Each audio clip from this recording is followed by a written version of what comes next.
अध्यापक भर्ती परीक्षा चाहे L2 हो चाहे L1 हो, इसके सिलेबस को हम 5 भागों में बांट देते हैं। एक तो आता है इसमें पूरा राजस्थान का सामान्य अध्ययन, ठीक है। अब देखिए राजस्थान सामान्य अध्ययन, सामान्य अध्ययन इसलिए लिख रहा हूँ कि इसमें आपकी इतिहास, संस्कृति, भाषा, भूगोल, समसामयिक, राजस्थान का जीके वगैरह सब आ जाता है।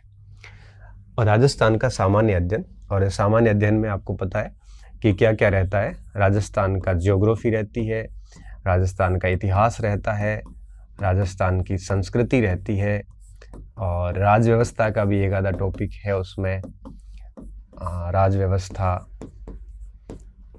ठीक है। और इसके साथ साथ में आपकी भाषा, और इसके साथ साथ में समसामयिक, और एक आपके सामान्य जीके जिसमें कोई छोटी मोटी योजनाएं, प्रतीक चिन्ह, खेल खिलाड़ी, उस टाइप से, ये सब राजस्थान का सामान्य अध्ययन है, ठीक है। देखो राजस्थान के सामान्य अध्ययन की बात करें तो इसमें ये सारी बातें जो है वो शामिल हो जाती हैं, और ये पोर्शन एक अहम रोल रखता है परीक्षा में, अध्यापक की परीक्षा में। इसकी जो दूसरा भाग है इसमें हम ले सकते हैं शिक्षण विधियां,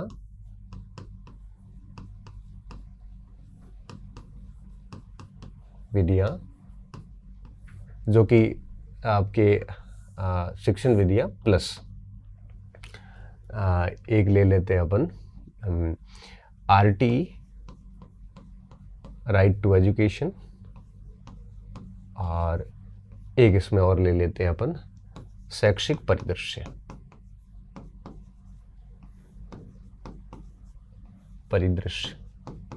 एक ये भाग है, ठीक है। तीसरा जो भाग है उस भाग में आपके मनोविज्ञान और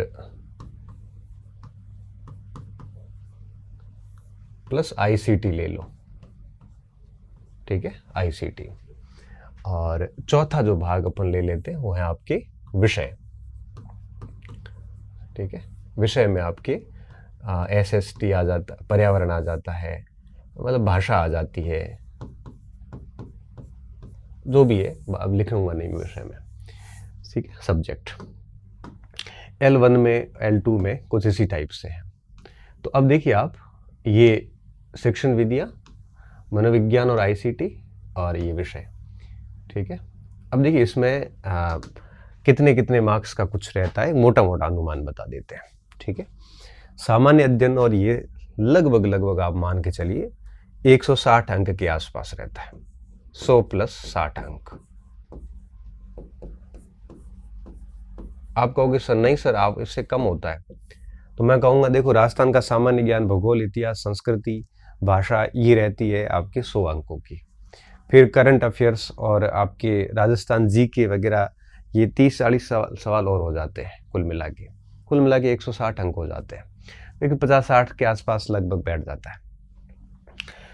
इससे ज़्यादा ही होता है, मैं एक मोटा मोटा अनुमान बता रहा हूँ, ठीक है।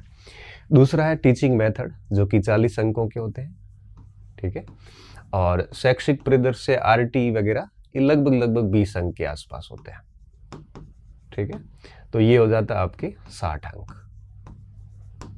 अब ये कोई वैसे क्या है कि कुछ ऊपर नीचे चलता रहता है, क्योंकि सिलेबस के अंदर जैसे एक पोर्शन है राजस्थान जीके का, दूसरे पोर्शन में इन्होंने एक पॉइंट लिख लिया कि राजस्थान शैक्षिक परिदृश्य एंड राजस्थान का जीके, और उस टाइप से, तो ठीक है 5-7 नंबर ऊपर नीचे हो सकता है, मोटा मोटा मैं बता रहा हूँ। मनोविज्ञान और ICT, और एक है आपकी विषय। अब ये 220 हो गए, पीछे बचे 80 नंबर, ठीक है। अगर 80 नंबर की बात करें तो सब्जेक्ट जो है ये टोटल 5 है, ठीक है, और हर सब्जेक्ट 10 अंक का है, तो 10 × 5 = 50 अंक का हो जाता है ये, ठीक है।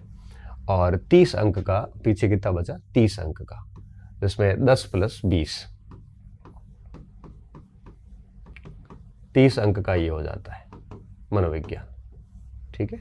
तो इस प्रकार से एक बार 30 अंक का, तो 50, 30, 60, ये 80 और 60 140 हो जाते हैं। और 160, 300 अंक का टोटल, ये 4 सेगमेंट हो गए। अब इसमें मैं आपको एक बहुत इंपॉर्टेंट बात बताता हूँ यहाँ पे, बहुत सामान्य सी बात, कि कैसे भी पैटर्न वगैरह चेंज हो जाए ना, ये पोर्शन हट नहीं सकता। ये 160 का जो है ना, ये 150 मान लो आप, इसको तो हटना नहीं है। शिक्षण विधियां आरटी हटना नहीं है, मनोविज्ञान हटेगा नहीं, आईसीटी हटेगा नहीं, ये विषय हटेगा नहीं। अब कुछ भी पैटर्न हो जाए, ये सब में रहने वाला है, क्योंकि आपको पता है कि टीचिंग मेथड कभी हटाए नहीं जा सकते। ये हमारे एनसीएफ में भी है, या हमारी शिक्षा नीति में भी है। साइकोलॉजी, टीचिंग मेथड और सब्जेक्ट का ज्ञान प्लस क्षेत्रीय ज्ञान, ये हट ही नहीं सकता। तो अब पैटर्न में देखो, जो 300 अंकों का उसको 500 कर लें, भले इधर उधर कर लें तो ठीक है, किसी का वेटेज बढ़ जाएगा, किसी का घट जाएगा, बट सिलेबस यही रहेगा। ठीक है, उसमें से 2-3 पार्ट से मान लो मनोविज्ञान में ऐड कर लिए, एक आधा हटा दिया, तो कोई फर्क नहीं पड़ेगा, क्योंकि आपने तैयार कर लिया। फिर जो भी 10-20% चेंजेस मान लो होता है, तो आपको फिर वो 10-20% चेंजेस ही पढ़ना है। नहीं तो अगर आप पूरा बिल्कुल नहीं पढ़ेंगे तो बहुत दिक्कत हो जाएगी। ठीक है, अब आपने ये सिलेबस बांट लिया। ये बांटने के बाद आपको क्या करना है, अब आपके पास में लिमिटेड टाइम है। ठीक है, लिमिटेड टाइम है, तो आपको, जहाँ तक एक मेरा अनुभव कहता है, कि आपको एटलीस्ट दिन में एक टाइम तो इसको देना ही देना, स्लॉट। एक स्लॉट इसको दो ही दो। क्यों? क्योंकि राजस्थान का जो जीके है, ये एक महत्वपूर्ण भूमिका में है। 50-60% अकेला कवर करता है। इसको आप दीजिए। इसको कैसे देना है, जैसे मान लो इतिहास पढ़ लिया आपने 15-20 दिन तक, फिर संस्कृति पढ़िए, फिर भूगोल पढ़िए, उसके बाद में आप थोड़ा भाषा को पढ़ लीजिए, उसके बाद आप राजस्थान का साथ साथ में करंट देखते रहिए। डेली आप कोई मूमल की या नाथ की कोई भी किताब ले लो, जैसे खाली टाइम होते हो राजस्थान का करंट पढ़ते रहो आप, तो करंट साथ में चलता रहेगा। ठीक है, इतिहास संस्कृति पे थोड़ा विशेष देख लो, भूगोल है वो आप देखते रहिए, पुराना देखिए नया देखिए, कोई फर्क नहीं पड़ता। जो भी आपके पास पुस्तक है देखते रहिए, क्योंकि नए पुराने के ठीक है, कोई 1-2 सवाल इधर उधर होंगे, ज़्यादा होगा नहीं कुछ भी। राज व्यवस्था है तो एक आधा सवाल आता है, उसको भी आप थोड़ा थोड़ा देख लीजिए, लेकिन विशेष जोर आप किस पे दें?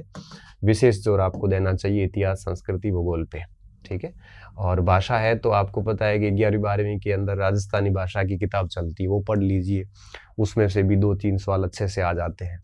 ठीक है, तो इस तरह से इसकी किताबें मैं बाद में बताता हूँ, पहले आपको बता रहा हूँ किसको कितने स्लॉट देने हैं। एक स्लॉट आप इसको डेली दीजिए। ठीक है, आप इसको 3-4 घंटे भी दे सकते हैं, 2-3 घंटे भी दे सकते हैं। अगर आपका राजस्थान जी के बहुत आउटस्टैंडिंग है, मतलब ज़बरदस्त है, गलत होता ही नहीं है प्रश्न वहाँ पे, तो थोड़ा कम टाइम दे दीजिए। आपका राजस्थान जी के थोड़ा कमज़ोर है तो थोड़ा अधिक टाइम दे दीजिए, बट स्लॉट रख लो एक आप, जैसे मॉर्निंग में रख लिया तो मॉर्निंग में 2-3 घंटे, जैसा राजस्थान जी की बेहद कमज़ोर है तो 4-5 घंटे सुबह सुबह पूरा राजस्थान जी के पढ़े जाए, बढ़िया। अब ये आपको सीईटी में भी फ़ायदा दे देता है, हर जगह मोस्टली फ़ायदा दे देता है। ठीक है, एक स्लॉट आप इसको दे दीजिए, कन्फर्म करके दे दीजिए। अब आता है दूसरा पॉइंट। दूसरे पॉइंट में आप इन दोनों को एक साथ स्लॉट दे दीजिए, एक स्लॉट। ठीक है, एक स्लॉट का मतलब क्या होगा, जैसे 2-3 घंटे डेली आपने बढ़िया राजस्थान जी के सुबह सुबह पढ़ लिया, उसके बाद दोपहर के समय आपने जैसे खाना वाना खाया और फिर थोड़ी देर सो गए या फिर जो भी है, अब 3 से लेके या 2-2:30 बजे वापस खाना वाना खा के उठ गए और आप 2-2:30 से लेके शाम को 5-6 बजे तक अगर पढ़ते हैं, तो आप है वो 2-3 घंटे का स्लॉट इसको दे दें। इसमें क्या करना है, इसमें मान लो कि जैसे टीचिंग मेथड है, तो आपने टीचिंग मेथड स्टार्ट किए आज, पहले गणित के पढ़ लिए या सामाजिक के पढ़ लिए, पर्यावरण के या विज्ञान के पढ़ लिए, 15 दिन में आपने सारे पढ़ लिए, वो कर लिए। फिर आप आरटी देख लो, आरटी कर लिया। शैक्षिक परिदृश्य अभी छोड़ना है थोड़े दिनों में, क्योंकि ये करंट ओरिएंटेड है, तो बाद में क्या पता कुछ चेंजेस हो जाए। ये कर लिया, उसके बाद में मनोविज्ञान को शुरू कर दो, 15-20 दिन मनोविज्ञान पढ़िए, मतलब पूरी करिए, फिर आईसीटी पूरा करो, फिर वापस शिक्षण विधियों पे आओ। ऐसा साइकिलिंग सिस्टम से चलते रहो, इसमें भी ऐसे चलते रहो। तो इससे क्या होगा कि आपको ये दोनों पोर्शन दिन में एक साथ चलेंगे, तो ये आपके कितने हो गए, देखो 60 और 30, 90 और 160, मतलब 250 अंकों का कोर्स आपका एक साथ चलता रहेगा। अब आपको रात को अगर समय मिलता है 2-3 घंटे का, बहुत अच्छे पढ़ाकू है, तो एक स्लॉट आप इसको दे सकते हैं। ठीक है, अब आप इसको कैसे दे सकते हैं, रात का 1-2 घंटे दे सकते हैं आपको। जैसे मान लो कि 5-6 बजे तक ये पढ़ लिया, उसके बाद में आपने खाना वाना खा के रात को सोते वक्त थोड़ी गणित मिला ली, गणित पर्यावरण थोड़ा देख लिया, सोते सोते देख लिया, लाइट मूड में आप देखते रहो थोड़ा थोड़ा। इसको कोई बहुत ज़्यादा सीरियस लेने की आवश्यकता नहीं, क्योंकि ये जीके से मोस्टली चीज़ें जुड़ी हुई होती है। L1 में तो ये सब्जेक्ट इतने हार्ड होते नहीं है ना, और L2 में डेफिनेटली हार्ड होते हैं, तो L2 वालों को इस पर ज़्यादा जोर देना पड़ेगा। ठीक है, तो इस तरह से आप अपने पूरे दिन को ऐसे 3-3 घंटे में भी बांटते हैं ना, तो भी 8-9-10 घंटे का आपका शेड्यूल डेली बैठ जाता है। ये तभी कर पाएंगे जब आपका कंटेंट फिक्स होगा, आप ज़्यादा उलझे हुए नहीं होंगे, तभी होगा, अदरवाइज नहीं होगा। ठीक है, तो इस तरह से दिन को आप 3 स्लॉट में भी कर सकते हैं। आप कहोगे कि नहीं सर 3 स्लॉट नहीं होते, मैं 2 स्लॉट में ही कर सकता हूँ, तो 1 स्लॉट इसको कर लो, एक में ये 2 रख लो, फिर ये एक बच जाता है, थोड़ी समस्या का कारण बनता है। तो ये कर सकते हो कि भाई आप इसको तो आपको टाइम देना ही है 1-2 घंटे, थोड़ा इसको भी देना है और विषय को भी देना है। कोशिश ये करिए कि आप 3 स्लॉट साथ में लेके चलिए और फिर आप पढ़ते जाइए बस। ठीक है, और रैंडम पढ़ते जाओगे और 4-5 बार जब पढ़ लोगे इसको, तो आराम से इसका सिलेबस आपका तैयार हो जाएगा। ये पहली बार में बहुत टाइम लगेगा, 5-6 महीने भी लग सकते हैं, दूसरी बार में थोड़ा कम टाइम लगेगा, फिर अधिक नहीं लगेगा, है ना, और तीसरी बार चौथी बार पे आओगे तो फिर तब तक परीक्षा आ जाएगी और आपका बहुत ही अच्छे से तैयार हो जाएगा। और थोड़ा सा भी पढ़ा हुआ होगा ना, तब भी आप ऑप्शन को एलिमिनेट करके बड़े आराम से उत्तर निकाल सकते हैं। ये ज़्यादा सोचना नहीं है कि भाई याद नहीं हो रहा है। और हाँ, एक और चीज़ ध्यान रखना, बहुत गहराई में नहीं पढ़ना है, क्योंकि जिसके सिलेबस बहुत अधिक होते हैं, इससे कम सिलेबस क्या होगा, ये बहुत अधिक सिलेबस है। जिनके सिलेबस बहुत अधिक होते हैं उनके पेपर के लेवल जो है ना बहुत आसान आते हैं, ज़्यादा हार्ड नहीं आते हैं। तो बहुत ही ऊपरी ऊपरी ज्ञान रखिए, आपको बहुत विद्वान बनने की आवश्यकता नहीं, क्योंकि अगर आप जैसे इनमें विद्वान बनने की कोशिश करोगे तो ये सब छूट जाएंगे, है ना। और अगर आप नॉर्मल देखोगे तो सारा अच्छा सा कर लोगे, और पेपर बेहद नॉर्मल आता है, ज़्यादा हार्ड पेपर नहीं आएगा। पेपर हार्ड कब आते हैं, जब सिलेबस छोटा हो। सिलेबस बहुत बड़े होते हैं ना, तो अब प्रश्न 150 बनाने, टॉपिक आपके 150 है, एक पार्ट से एक प्रश्न बनाना है। अब मुगल काल पूरा ही पढ़ लो, सवाल तो एक आएगा, हो सकता नहीं भी आए। राजस्थान की अर्थव्यवस्था भी एक जगह लिखा हुआ है विषय में, तो इसमें हालांकि वो शामिल हो जाती है। अर्थव्यवस्था पूरी पढ़ोगे ना 3 महीने लगते हैं, सवाल एक आएगा, गारंटी नहीं आए, नहीं भी आए। तो थोड़ा सा समझदार बनना आप, कि जिनका टॉपिक बहुत बड़ा है और सवाल एक आधा आता है, उनको आप छोड़ भी सकते हो। ऐसा 10 नंबर का छोड़ दोगे ना तो कोई इशू नहीं है। जैसे राजस्थान के राजवंश है, राजवंश पूरे पढ़ लो आप, सवाल 1 या 2 आएंगे, वो आप पुराने पेपर मिला लोगे ना, तब भी वो 2 सवाल सही हो जाएंगे। लेकिन उन्हीं राजवंशों को अगर आप किताब से पढ़ना शुरू करोगे तो वो आपके 10 नकेला ले लेता है। तब मैं कई स्टूडेंट को कहता हूँ, राजस्थान के राजवंश छोड़ दो, आप राजस्थान की अर्थव्यवस्था छोड़ दो, राजस्थान की राजव्यवस्था का बड़ा पार्ट छोड़ दो। अब इन तीनों टॉपिक को अगर आप करते हो तो 1 से 1.5 महीना लगेगा, और इन दोनों टॉपिक से खींच के 3 या 4 सवाल आते हैं, खींच के बता रहा हूँ। और अगर आप इसी समय को किसी और जगह यूटिलाइज करोगे तो 3-4 सवाल का गैप ऐसे ही निकल जाएगा। तो थोड़ा सा आपको इस हिसाब से समझदार बनने की आवश्यकता है। ठीक है, तो इस तरह से बांट के और अपने ऐसे 3 स्लॉट करके आप पढ़ सकते हो। अगर आप और भी बेहतर तरीके से पढ़ रहे हैं तो आप मेरी इस वीडियो को सुनने के बाद अपनी योजना में चेंजिंग ना करें, आप चलते रहें।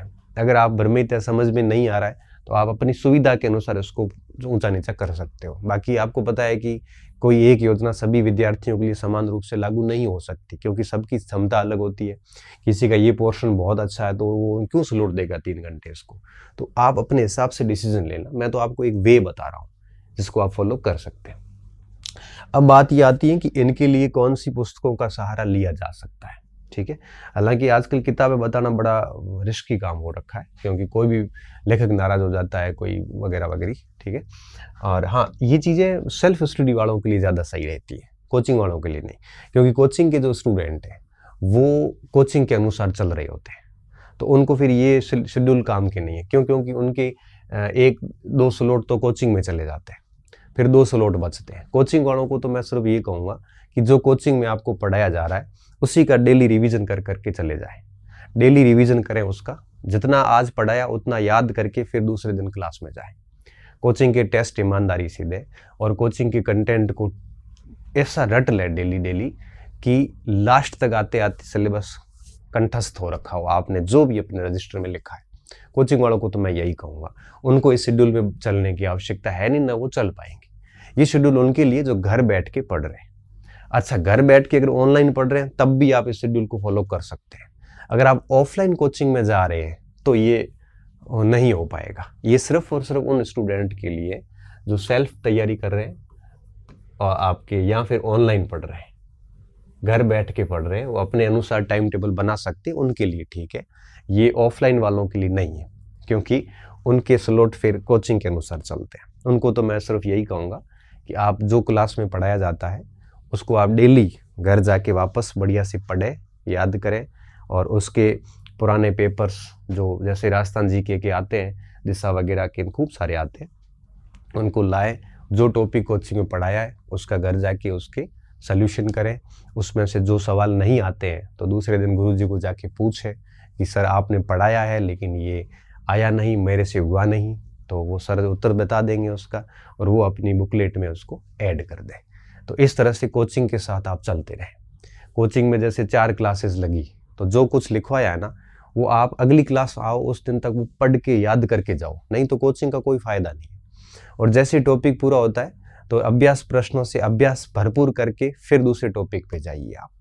कोचिंग वालों को तो मैं सिर्फ यही कहूँगा। सेल्फ वालों के लिए ये रहता है, ठीक है। सेल्फ वाले भी अभ्यास वगैरह भरपूर करें, टेस्ट सीरीज वगैरह ये कोर्स होने के बाद में देंगे तो ज़्यादा बेहतर रहेगा।